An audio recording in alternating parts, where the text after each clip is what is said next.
PlayStation 4 was a fantastic console that provided us with so many incredible stories and experiences through its exclusive games. A lot of these games were some of the best of this entire generation, and a few will even go down in history as some of the best games ever made. With the PlayStation 5 now out, I thought it would be a good time to take a look at my favourite PlayStation 4 exclusives. Now, I haven't played every single exclusive the console boasts, so you might not see your favourite games on here, and whilst I'm sure Bloodborne deserves a place on this list, I just haven't gotten through it yet, okay? So please don't kill me, let's go.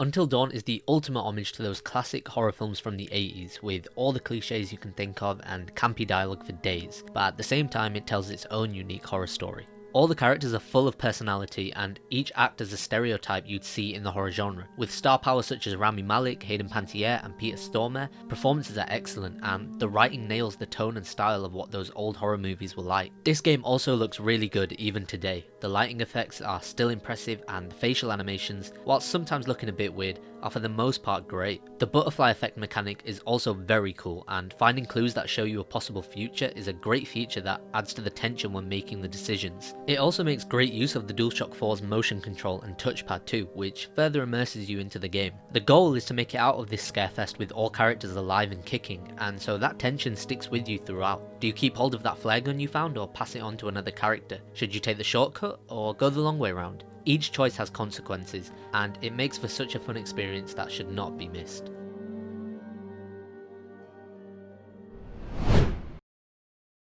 Detroit Become Human was Quantum Dream's sci-fi interactive drama that takes place in the year 2038, where the city of Detroit has been revitalized by the invention of androids. You will step into the role of 3 of these androids, Kara, Marcus and Connor, who each have their own unique motivations and perspectives as they each embark on their journey to discovering who they are and what it means to become human. A lot of games emphasize that your choices will have an impact going forward, but many rarely feel that way. However, Detroit is the first time I felt like I was significantly influencing the narrative. It is ridiculous how many branching paths there are that are influenced by even the smallest of decisions. It blew my mind when I saw how many different ways a particular scene could play out. The story is fascinating and tackles a variety of themes: humanity, discrimination, social inequality, and the responsibility we hold as creators of technology. The performances are terrific, and you will find yourself favouring one of the 3 characters within the first couple of hours. For me, I was most invested in Kara's story, and the ending I got for her had me shed a tear or two. The world is so well realised and makes it easy to believe that this is a world that we could eventually see, which is as astonishing as it is terrifying. This game deserves a place on this list because of how it made me feel, not only during my playtime but even after I had finished it.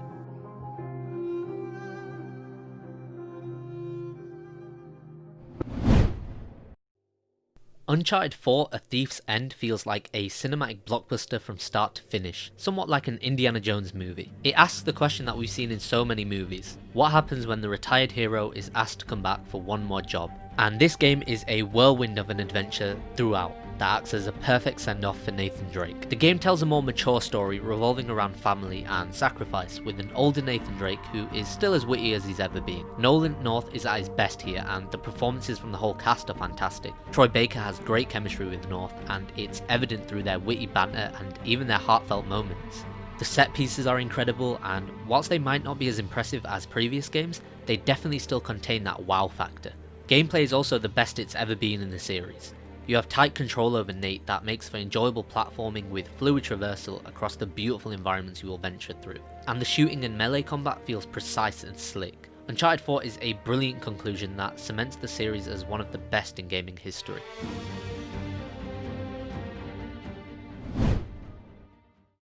Now, before anyone comes at me saying this isn't an exclusive anymore, I know. I just feel like that when you do think of this game, you think of it being a PlayStation game.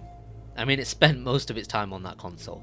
Horizon Zero Dawn is a game that surprised me on so many levels. I don't know why, but I just wasn't as excited for the game as most, but I got it anyway because my brother wanted to play it. In the end, I was the one who enjoyed it the most. This game takes place way into the future, where humanity has rebuilt itself after machines laid waste to the earth. It's an interesting concept that allows for so much freedom, which is illustrated throughout the game.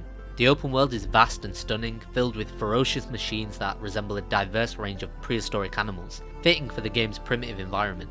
The combat is exhilarating, and I don't use that word lightly. Armed with a variety of weapons and traps, you'll find yourself utilising everything in your arsenal to take down dangerous enemies. Sliding under a thunderjaw to then shoot hooks into it to pull it down gave me such an adrenaline rush. I wasn't expecting much from the story, but I found myself lost in uncovering the mystery behind not only Aloy, but the world itself and how it came to be. Guerrilla Games did an enormous amount of world building, and it's wonderful. Hearing the history of the different tribes is so interesting, and listening to stories about the old world just furthers that intrigue. PlayStation got itself a great new mascot with this game, and I can't wait for Aloy's next adventure. This is easily one of the best of the decade, without a doubt.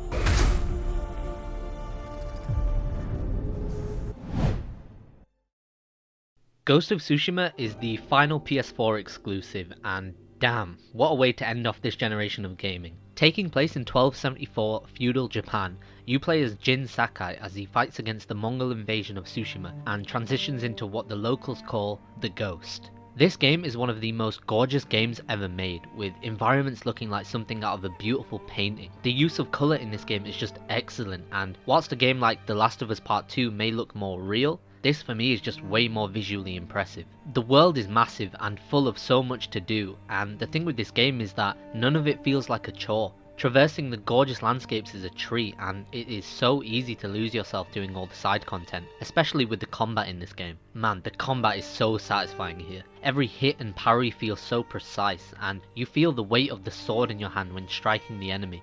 Each battle brings with it a level of tension as enemies swarm you and time out your dodges and parries, moving so elegantly between foes to strike them down one by one. You truly feel like the ultimate samurai. It's so easy to 100% this game because of how fun it is. You'll find yourself lost in many of the stories Tsushima holds and wanting to explore every aspect of what this game has to offer. Sucker Punch have stated that they took inspiration from Akira Kurosawa movies when making the game, and it is evident through and through. Whilst this kind of story has been told before, it is executed so well here, with great characters and writing that combine to deliver a surprisingly emotional tale. All this is elevated by the score, which is just...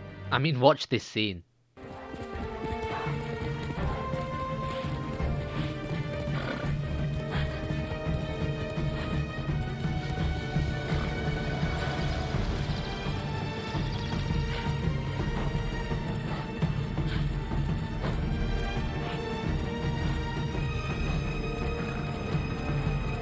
Yeah, Ghost of Tsushima is an excellent addition to the PlayStation lineup and is the perfect send-off for the PS4.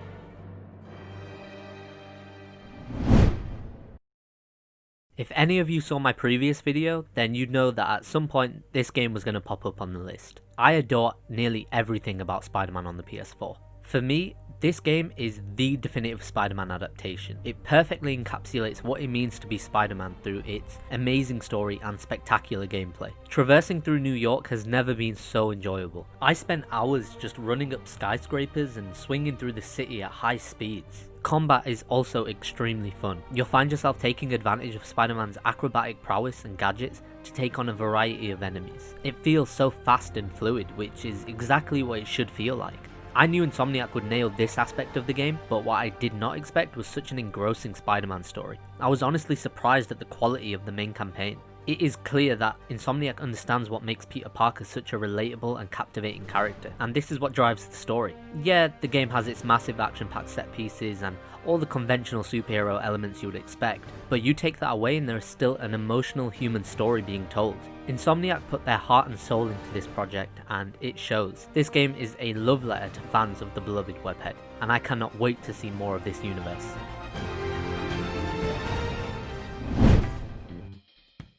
Persona 5 is one of the best JRPGs I've ever played. I had such a strong love for Persona 4, and when the sequel got announced, I can't tell you how excited I was. This game has you living out the life of a new student in Tokyo after being put on probation for a crime he was falsely accused of. It soon becomes apparent that the world you are living in is plagued by toxicity in the form of injustice and oppression that is ruled by twisted and corrupted adults. The story is all about sticking it to the man and facing your vulnerabilities, but tells that story in such a fantastical and unique way. The game is visually stunning too. Character designs are on point and animations are far from subtle. With arguably the strongest story out of the series and a phenomenal art direction, it stands out as an extraordinary and memorable experience that contains so much to do. Characters are well written and you genuinely feel attached to them. being able to progress your relationship with friends not only fleshes them out, but will level the both of you up for when you're traversing the dungeons of the game. Combat is easy to understand, yet challenging. You can utilize a variety of personas and use different party members to play how you want. When you're not trying to save the world, you will find yourself engaging in so many activities such as working out at the gym, working a part-time job, hanging out with friends, or studying for finals. It's such an easy game to get stuck into. And the soundtrack? Oh my god, one of the best soundtracks in gaming. Period. Persona 5 is the deepest JRPG I've ever played, and not only one of my favourite PS4 exclusives, but one of my favourite games of all time.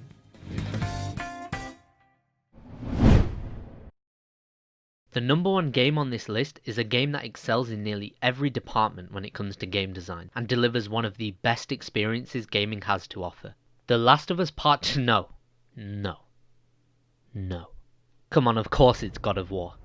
I was a huge fan of the God of War games, and when I saw the E3 teaser for the 4th installment, I lost my mind. It was clear from the get-go that, despite being a sequel, it is a sequel, I don't know why people say it's a reboot, that the game was taking a new direction, and I welcomed it with open arms. So a lot of time has passed since God of War 3, and Kratos has fled to Norway to start a new life, leaving his violent and tragic past behind him. This game, however, completely reinvents the Greek god. He is no longer the hot-headed, bloodthirsty god fueled by the lust for vengeance.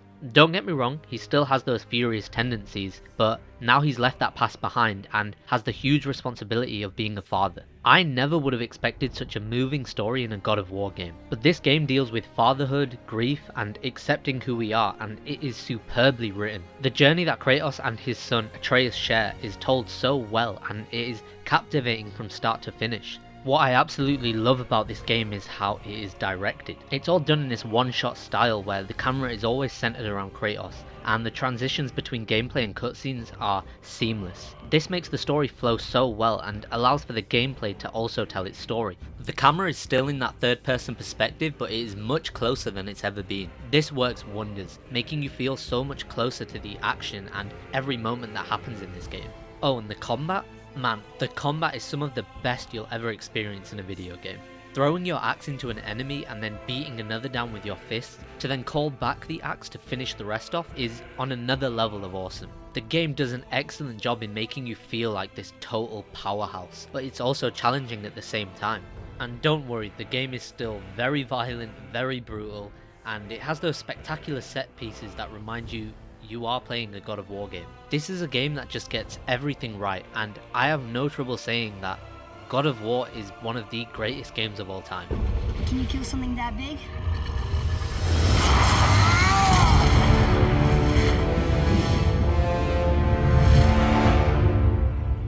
And there you have it, my favourite PlayStation 4 exclusives. I did want to try and make it to top 10, but honestly, these are just the ones that stood out to me. I'm still planning on playing through the ones that I missed out on, which I have no doubt will impress me. The PS4 had a wonderful lifespan, and I cannot wait to see what the PS5 has in store for us. The new console has already started very strong, what with SpiderMan Miles Morales, Demon's Souls, and even Sackboy: A Big Adventure, and it seems that PlayStation has no plans to hold back on us. Let me know in the comments what your favourites were, and I'll see you guys in the next video.